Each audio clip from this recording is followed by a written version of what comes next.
So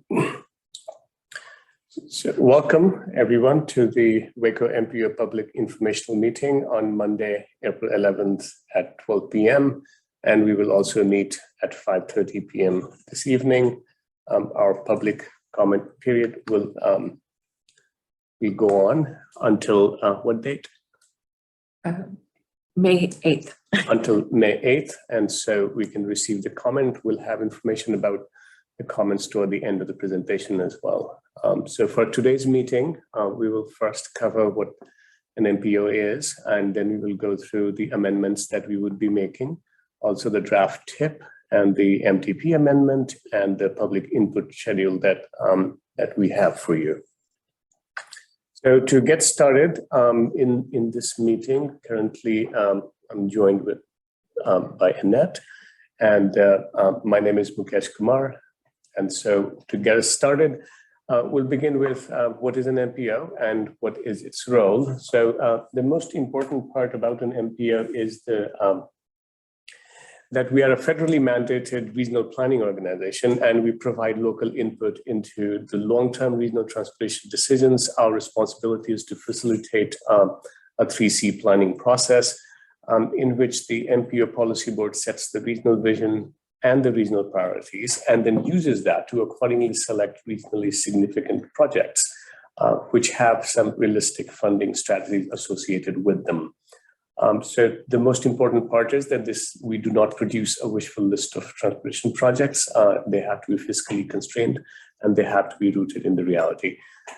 The MPO policy board decides how the federal highway and transit funds are going to be used in the Waco region, or whatever the planning area is for most MPOs. We also facilitate collaboration among the constituent governments to guide how our future transportation network ought to look like and how it should accommodate all forms of mobility needs for all different users. So the Waco MPO was created in 1974, as at that point in time, we were higher than 50,000 in population, which is the basic threshold for any MPO formation.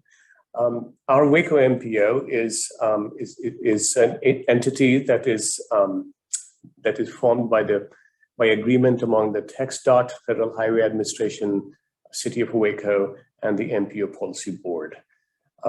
We are governed by a 20-member policy board, who represent all different municipalities within our planning area, which is entirely covered by McLennan County. We also have a technical advisory group and many different work groups, which also assist the policy board in making its decisions. And we are directly responsible for the continuing comprehensive and cooperative planning process. So the first amendment that we will be discussing is our Unified Planning Work Program. Our Unified Planning Work Program is the operating budget for the MPO for fiscal year 2022 and 2023. And it works on a 2-year cycle, and it identifies how our federal highway and transit planning funds are going to be used. It also identifies all the different tasks that we will be completing and how those different tasks will have the funds allocated to them. So the Amendment 2, it includes 2 budget changes. First is for the Waco Transit Fixed Route Realignment Study. Originally, we anticipated that we would be spending portions of the budget in fiscal year 21 and the remainder in fiscal year 22. However, no invoicing happened in the fiscal year 21. Therefore, we are simply carrying over all the unspent funds to fiscal year 22. The overall budget that was initially approved by the policy board has not changed. It remains at $300,000, and we expect to use all of it in the fiscal year 22. The second part of the budget amendment is when we have changed we expect to hire 3 summer interns, and in order to cover their cost, we have allocated $48,000 for fiscal year 22, which includes contingency. We have distributed among all of the budget among 3 tasks of data development and maintenance, short-range planning, long-range planning, And all of these together constitute a minor amendment because the budget will be revised by more than $25,000. Just to add one more point, that we expect to hire 3 interns to cover tasks related to design and visual communications, GIS and data analysis, and the urban planning intern. And so because of this amendment, our overall revised budget is going to look like this. In this particular case, the total budget goes up to $1,034,780, and the Transportation Planning Fund budget goes up to $693,680. Any questions? So we'll move on to the next amendment to the public participation plan. Our public participation plan outlines the activities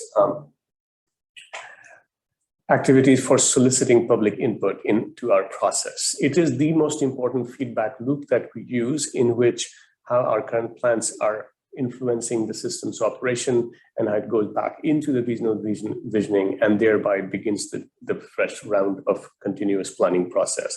It ensures that all citizens have opportunity to participate in the decision-making process, and it sets the ceiling, sets the floor rather, for the amount of effort that MPO must undertake to solicit public input, but we typically try and routinely exceed the minimum threshold. It is required by federal statute, and our current public participation plan was adopted in November of 2020. So here are some of the minor changes which are sprinkled all across the document. Number one, we're updating the name of the Technical Advisory Committee. It used to be called the Technical Committee, and throughout the document, we're changing the reference to Technical Advisory Committee. We're also adding a transportation planning process diagram that we are pursuing, that we are mandated to pursue. And we are also including a discussion on the performance targets into the document. We are adding sustainability group to target audiences. Now we have a fairly robust group of people concerned with sustainability policies, and so we're adding them to our target audiences. Our bicycle and pedestrian work group, according to its last update, will start meeting quarterly, and so our PPP document is going to reflect that. It also makes a note that MPO meetings could be in person, hybrid, or virtual to the extent that we are allowed by Texas Open Meeting Act. And there was an incorrect reference to the executive sessions in the previous document, and also the virtual meeting requirement for the bike pedestrian work group, which we have revised and corrected. There are 3 types of policy actions that are in our PPP document at the moment. And these 3 documents are going to be called now major action, minor action, routine action. The major change is that major action, minor action were clearly specified in our document, but there was no mention of all the other types of action. So we are going to call all of them as routine action. And in the table 10, we also apply the routine action to policy board statement resolution, support letters, and then we also clarify all the 3 different categories of UPWP policy actions. So this is the revised table, in which you can see that previously we only had 2 columns of major and minor actions. We're adding a routine action, which will apply to UPWP whenever we make amendment to existing task in the value of less than 25,000. Similarly, if the policy board makes statement resolutions or writes support letters, they are for approval processes, they will be considered routine action. And in these routine actions, public will still have the ability to make comment during the policy board meeting, but it will not require a public comment, a separate public comment process. So in the discussion on routine actions, we also want to explain that routine actions do not require public comment period. Public comments will be accepted during the public hearing portion of the policy board meeting. And these are the 2 languages we are adding to our public participation plan. And then we are also summarizing the MPO actions on approval, noticing, and minimum outreach according to UPWP amendment we're adding performance targets, revising policy board statements, and support letters. And so based on that, Table 12, which is a summary of all of the approval noticing and minimum outreach requirement, we revise it by adding all the underlined sections of, so for instance, in the third row, Unified Planning Work Program, Amendment Routine Action, this routine action will still go through the noticing requirement. However, minimum public outreach, a separate public comment period is not listed for that. This is the remainder of the same for policy board statement and resolution, and this becomes a new routine action for which, again, separate public comment period will not be required. Question? So now we move to our draft transportation improvement program, and Annette can walk us through that. So one of the core functions of an MPO is to develop a short-range transportation improvement program, or TIP, to identify transportation improvement projects and strategies the MPO will pursue over the next 4 years to achieve the region's goals and performance targets. These are drawn from the investment priorities in its long-range development plan, or MTP. And then as funding becomes available for transportation system improvements from sources such as fuel excise taxes, sales taxes, tolls and bonds, then the MPO, in consultation with TxDOT, with our TxDOT district, programs the desired improvement projects and strategies, which then can be readied for implementation during the 4-year TIP timeframe. Just to reiterate, the TIP identifies transportation projects and strategies from the MTP that are going to be programmed for phased implementation over the next 4 years. And this means that necessary environmental engineering studies and acquisition of needed right-of-way may begin, followed by project construction. So over the past few months, a new TIP has been drafted to program the development of mobility projects and strategies for the next 4 fiscal years, fiscal year 2023 through 2026. So MPO staff is proposing to program the engineering phase for 10 highway projects, the right-of-way phase for 3 projects, and the construction phase for 1 project. So the new TIP programs approximately $14 million for engineering studies, and in some cases, right-of-way acquisition for the widening of Loop 340 from US 84 to State Highway 6, and State Highway 6 from McLaughlin Road to Farm to Market 185. Also an overpass at State Highway 31 and Farm to Market 2311.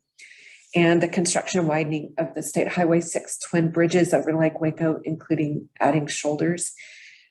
Also, the program's intersection improvements at Franklin Avenue and New Road, and at Potts Interchange, which is East Waco Drive at Business 77. And then there's 2 projects near McGregor that include a south bypass and an overpass over a proposed railroad spur, and the frontage road and ramp improvements on US 84 from Hewitt Drive to State Highway 6.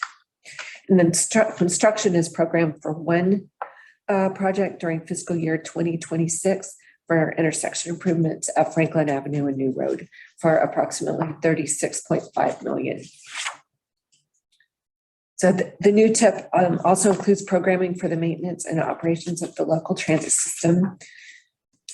You can go ahead and switch thing. A certain amount of federal and state funding is allocated to urban and rural transit agencies through formula grants each year for the maintenance and operations of a transit system. This new TIP would program $23 million over the next 4 years for these activities. So the Waco MPO staff is proposing to incorporate TxDOT's table of eligible funding categories and corresponding control section job numbers that it uses in its statewide transportation improvement program, which is referred to as the STIP. We want to do this because it allows projects to be programmed in groups of similar types. So grouping projects reduces delays in project initiation, development and contract letting, and the need for amendments. So the primary reason for doing so is to give TxDOT flexibility to use funds on the greatest need acts of nature, crash damage, signal upgrades, striping, bridge replacement, and safety barriers, to name a few kinds of projects. The major benefit to MPOs is that it helps us to avoid potential for TIP amendments due to changes in scope and implementation year, which is consumes staff time and planning funds. And the major benefit to project sponsors is that it gives them more time to develop projects and resolve those issues that come up. Bike ped projects will also now be grouped to take advantage of the same benefits of grouping. So although we would like to group bike ped projects in this tip and in future tips, these projects will still be listed in Appendix H for informational purposes and to reflect regional priorities. So this map just shows you the two projects, the one for fiscal year 2023, which is the MKT East Rails to Trails connection, and then for 2024, the Cedar Ridge projects, which are on North 19th Street. So are there any questions on what is proposed for this new tip? Okay. So moving on, we'll talk about Amendment 3 to the Metropolitan Transportation Plan. So the MTP is a 25-year transportation plan that identifies regional transportation goals and projects that to be constructed or implemented by 2045. It includes regionally significant projects from each mode: highways, public transportation, aviation, rail, and bicycle and pedestrian. Highway or transit projects using federal dollars must be included in the MTP, and projects must be constrained against a realistic estimate of future revenues. So the primary reason for amending the MTP today is to maintain consistency with the projects proposed for construction and engineering in the fiscal year 2023-2026 tip. So as projects go through the development process, project cost, scope and design and extent are refined. So sometimes this means we need to go back and update the MTP to reflect these changes for consistency. So also to comply with the FAST Act, we need to add the latest transit safety targets to the MTP. And so this is an appropriate time to update the portion of MTP that discusses transit performance measures. So starting with the transit safety targets, the MTP amendment adds the 2022 transit safety targets, and the policy board moved to support Waco Transit, their 2022 targets at the February 2022 meeting. So this is just reflecting that in the MTP.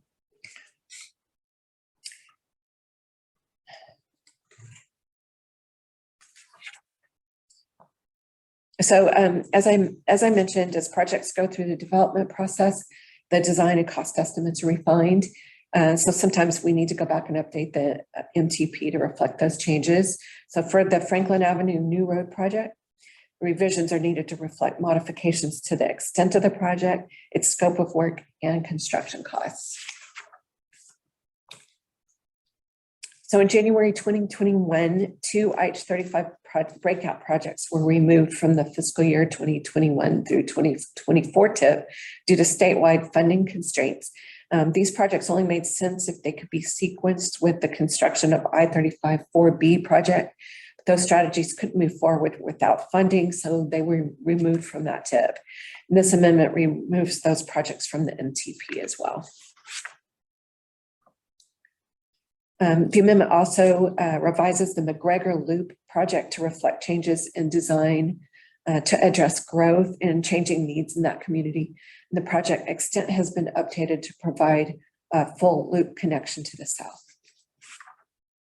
And this is just a map of those three affected projects. So are there questions on the Amendment 3 to the MTP?